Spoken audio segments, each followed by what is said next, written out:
It might not look like a radical departure, but the new 1200X is a huge step in making Triumph's big Scrambler accessible to a much wider audience, with a more affordable price and a low seat that opens ownership to a whole spectrum of potential customers who couldn't have considered the Scrambler 1200XC that it replaces. Combine those new features with a range of revisions and updates that apply to both the Scrambler 1200X and the more off-road-oriented Scrambler 1200Z, and the bikes can be seen as a substantial upgrade over their predecessors. The new 1200X is far more accessible, easier to live with day to day, and with £800 sliced off its price tag, considerably cheaper than before. Triumph has dropped the spec in areas. New Marzocchi forks, for example, are non-adjustable, but improved functionality, accessibility, and safety with the introduction of lean-sensitive rider aids. Like previous Scrambler 1200 models, the 2024 machines use the high-power version of Triumph's liquid-cooled 1200cc parallel twin, but the engine has been tweaked for 2024 to shift its peak power and torque lower in the rev range. There's a single throttle body, like the previous models, which is relatively unusual in itself and helps ensure there's enough space for the high-level exhaust system that runs past it. But for 2024, it's a new 50mm unit, along with revised exhaust headers with improved flow and an ECU tune to suit. The result is unchanged peak power and torque of 89 horsepower and 81 1/pound-foot, but both figures arrive 250 revolutions per minute lower in the rev range than before, at 7,000 revolutions per minute and 4,250 revolutions per minute respectively. Triumph says the high-end torque, from 5,000 revolutions per minute to the 7,500 revolutions per minute redline, is also improved. That power is put down via a cornering traction control system governed by a Continental inertial measurement unit, with 5 riding modes: Sport, Road, Rain, Off-Road, and Rider Configurable. As before, there's a conventional 6-speed transmission with chain drive, connected to the engine via a torque assist clutch. Although the essence of the steel cradle frame is identical to the previous XC model and the Scrambler 1200XE, the new 1200X takes a different direction with its suspension. Where the XC had Showa 45mm USD forks and Öhlins piggyback rear shocks with a full range of adjustment at both ends, the 1200X makes a wholesale switch to Italian Marzocchi kit.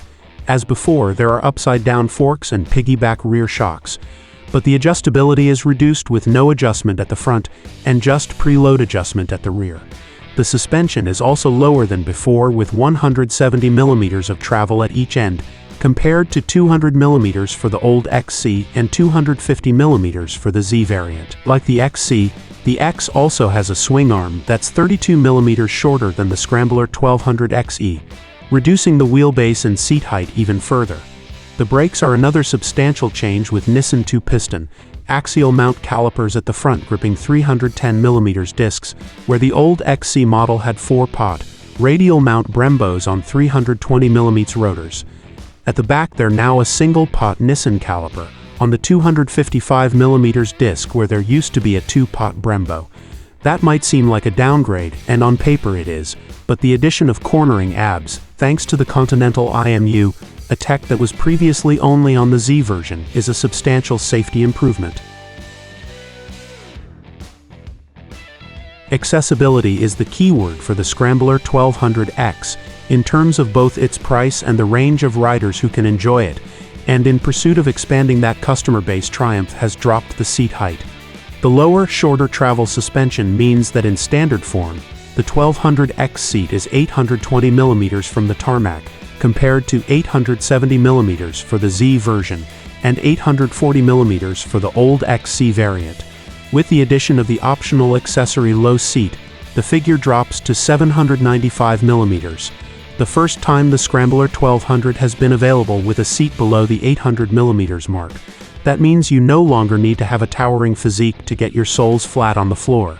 When compared to the Z version, the bars are 65mm narrower, while reversible risers mean their fore and aft position can be shifted to suit different riders' preferences. Triumph has yet to confirm the final, type-approved fuel consumption figure, but it's unlikely to be far from the 61.4 mpg of the old XC model, which means the 15-liter tank will take you around 200 miles. On board you'll find another change from the old Scrambler 1200XC to the new 1200X in the form of simplified instruments, with a single circular dashpod instead of the color TFT used on the previous version. It's actually made of two separate displays, with a white on black LCD for the upper section, and a small color TFT in the bottom half. With the optional Bluetooth connectivity module, the dash becomes a control panel for app-based music and phone operation as well as turn-by-turn navigation. Under the seat there's a USB port and a foam-lined storage box to put your phone in. All the lighting is LED, including new, smaller indicators, and a redesigned tail light which make up the only styling changes over its predecessor. A range of more than 70 accessories include screens, luggage, heated grips, and protection parts. The new LED or TFT hybrid dash is simple and easy to navigate.